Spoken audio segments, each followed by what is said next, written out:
Oftentimes we can easily state a problem in matrix form.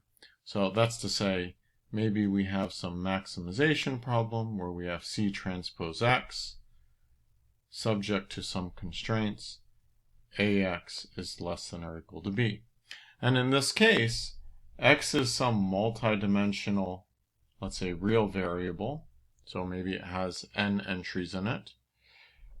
C is also in Rn. If we have m constraints, then A is in m by n. And lastly, B is in Rm. So if we want to think about it, B is sort of this vector, A is a matrix, C is also a vector, and then X is a vector. Okay, these two guys have the same sort of height, and these two guys have the same height. Now, the width of A is the same as the height of X and C. Okay, so a lot of times, maybe you're given the C vector A and B as well, because maybe that's the way the problem was formulated, or perhaps you're loading in data from Excel, which is sort of naturally given to you in sort of this matrix form. All right. The problem is Cplex sort of expects us to have like these algebraic equations where we write out each element and each constraint one at a time. We're not writing it out in matrix form.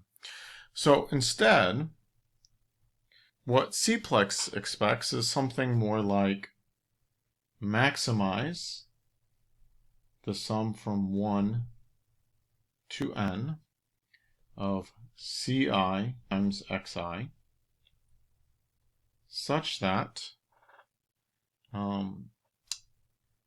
the sum of j equals 1 to n of Aij times xj is less than or equal to bj, and this is true for all I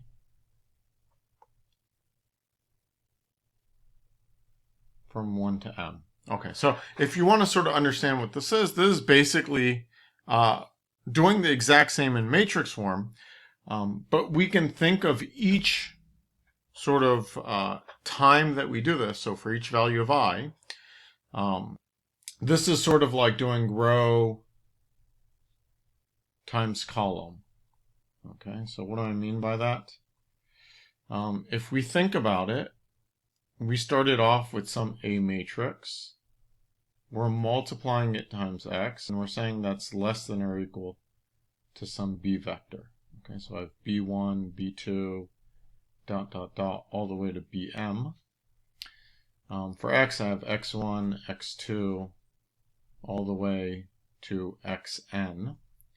And finally, the best way to think about A here, the matrix A, at least the way that I think about it, is we have these row vectors.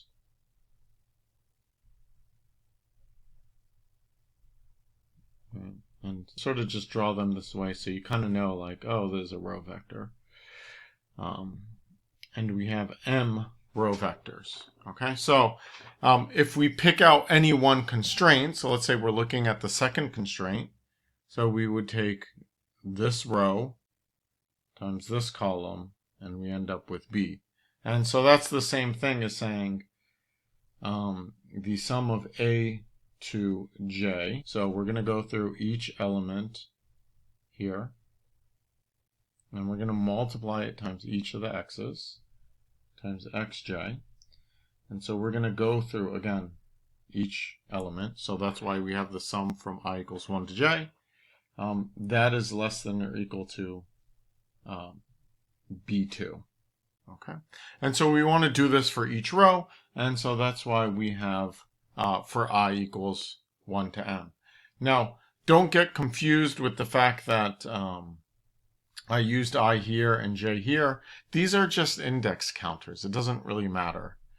I just like to use the first one I for going down the rows. But if you want to make it sort of a little bit more consistent, you could certainly just say, instead of doing the sum of I from 1 to n, we could do j from 1 to n. So maybe that's a little bit more consistent. So let's do that. Okay. But this is the same thing as what we had before. Okay. Now, if we want to represent this in Cplex, it should be clear that in this line, we're basically going to use a sum. All right. For the constraint, we're also going to use a sum. And additionally, we're going to use a for all. So I'll sort of show you how you can do this pretty quickly, especially if you already have your C, A, and B matrices all ready for you. Okay, so I created an example of this. Here we have, this will be our C vector. All right, it's actually C transpose, but that's okay. We have our A, and here we have our B. And you can see I labeled them B mat, A mat, and C mat. Also in this file, I sort of note what is the dimension of X. And so we can tell the dimension of our decision variable because it has to be consistent with C. So I have 7 entries here. So I know the dimension of X has to be 7 entries. And then M is corresponding to the number of constraints that I have, right? And so we just see that by the number of rows. Okay. So this is sort of the data file that I'm going to use, and we're going to pretend that we're going to load it in. In fact, you could argue maybe you don't even have this, right? You just have C, A, and B, and we sort of just want to figure it out. And we know how many constraints and how many variables we have. Okay. So we might go over to Cplex, and here you can see in Cplex I already set up a DAT file where I'm going to load in the data. So right now I'll comment this out. Let's pretend, we already know M and N, but you can see me doing a sheet connection to this Excel file. So again, I called it matrix form. Okay. I then do a sheet read to load in C, A, and B. Okay, so nothing too complicated.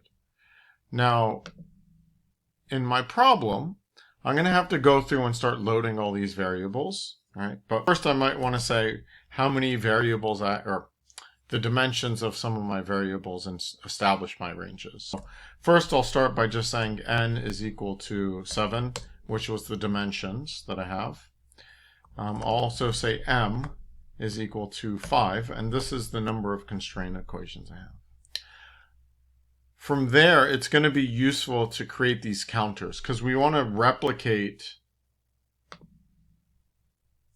the sums here and the for alls. And so we need to do these ranges from 1 to n and 1 to m. Okay. So here, when we're doing the j's, it's 1 to n. Okay, and we'll do i's as well. Let's go ahead and do that. So we can say range i's. Ooh, I don't know if it likes is. You got to be careful. That might be a protected word, but it doesn't seem like it. So is going to go from 1 to n, and then we'll have the j's. Here, I'll put an underscore just so we know it's not is. It's I underscore s. Okay. So the j's. Oops, and actually I mixed this up. So the i's are counting the number of constraints. The j's will count the number of decision variables. So we'll have 1 to n. Okay. At this point, we can start loading in our A, B, and C. So we know A, B, and C are all float matrices. So we can say float C, and it has the dimension of j's. And we're going to load that in. We can sort of do the same thing with B and A. All right, so sorry, my video just cut out, so if you notice a jump. So what we've done is we've loaded in our C, A, and B matrix from the load matrix data file. Okay.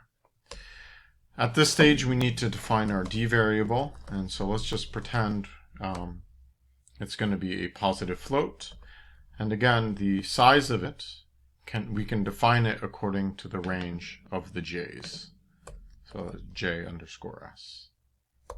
Okay. At this stage now, we can start to plug in the equations for optimization. All right. So where we're going to begin is with the sum here. Okay. So we're going to see that we're summing over J from 1 to n of Cj times Xj. So we can go ahead and jump into Cplex, and we can type in maximize sum J in J's, and we're going to sum Cj times Xj. All right. Next, we'll write our subject to constraints. Alrighty. So if we go back and look, you can see we're going to have a sum, but we're also going to have for all. So for each I value, we're going to calculate the sum and make sure it satisfies the constraint relative to the B vector. Okay. So this tells us we're going to have a for all, and then inside the for all, we'll have a sum. Let's go ahead and do that. So in this case, we're going to say for all I in I's. All right. And I'll put curly braces there. We want to sum J's in J in J's. And at this point, we're going to do that matrix multiplication. So the matrix is going to be each Aij times Xj. Okay, so again, that sort of represents this part right here. So we see Aij times Xj, and it's less than or equal to Bj. Oh, and actually, I think this should be a Bi. Sorry, that is incorrect. Bi. Yeah. All right. So that is less than or equal to Bi.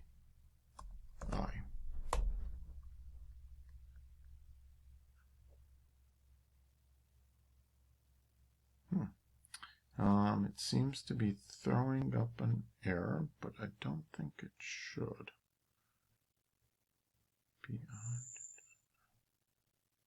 Okay. Well, let's just try running it. This is not an array type. What's it talking about? Oh, right here. This should be an X. Okay. All right. So I accidentally typed J there.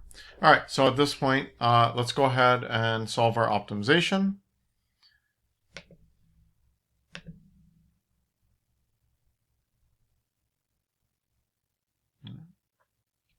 So we have our solution here. You can see A, B, C here, M, and N, and then we see our X solution.